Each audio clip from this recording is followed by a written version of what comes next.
Tumejiandaa vizuri kwa katika mchezo wa kesho. Sisi kama wachezaji tupo tayari na tumeshapokea mafunzo mengi kutoka kwa benchi letu la ufundi kuelekea katika mchezo huu. Tuna imani mchezo huu ni mchezo wa pili. Utakuwa ni mchezo wa tofauti kwa jinsi ya maandalizi ambayo tumeyafanya katika wiki nzima.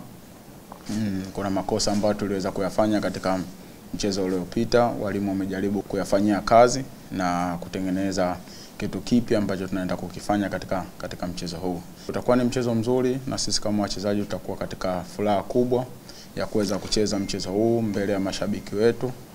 Utakuwa ni mchezo mzuri na mkubwa sana na sisi tuko happy kucheza mbele ya mashabiki wetu ambao watajaa kwa wingi na watajitokeza kwa wingi kutupa support. Tunaongoza goli 3 ambazo tumezipata katika mchezo uliopita.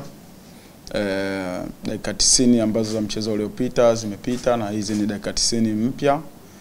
Tunajua mchezo wa mpira jinsi ulivyo na ndio maana tulikwenda katika viwanja vya mazoezi kufanya maandalizi kwa sababu tunajua huu ni mchezo mpya na dakika 90 nyingine kabisa ambazo zinahitaji umakini wa hali ya juu. Kitu cha kwanza ambacho mimi huaga nakifanya ni kuhakikisha kwamba timu inapata matokeo na tunafanya vizuri na tunahakikisha kwamba yale malengo yote ya timu yanakuwa mbele, alafu mimi nafuata nyuma. Mchezo wa kwanza tuliweza kucheza tukashinda goli 3 kwa 0. Tukuweza kuruhusu goli lakini kulikuwa na makosa mengi tumeweza kuyafanya. Hususan katika defensive tuliweza kufanya makosa mengi. Kwa hiyo yale makosa ambayo yote tuliyofanya ingawa tulikuwa tujaruhusu goli, walimu waliweza kuona na ndio maana tukarudi katika viwanja vya mazoezi kuyafanyia kazi ili kuweza kuyapunguza makosa yasiweze kuwa mengi. Kwa hiyo na imani kutokana na mazoezi ambayo tumeyafanya na makosa yote ambayo tumeweza kurekebisha kutoka katika benchi letu la ufundi, kwa hiyo na imani kwamba mchezo wa kesho utakuwa vizuri na yale makosa yote ambayo tulikuwa tumeyafanya katika mchezo uliopita yote yatakuwa yamepungua na nadhani kwa upande wetu sisi mabeki utakuwa uko salama zaidi na tunawaachia eneo letu la ushambuliaji waweze kufanya kazi ya ziada ambayo walioifanya iwe zaidi ya ile walioifanya katika mchezo uliopita.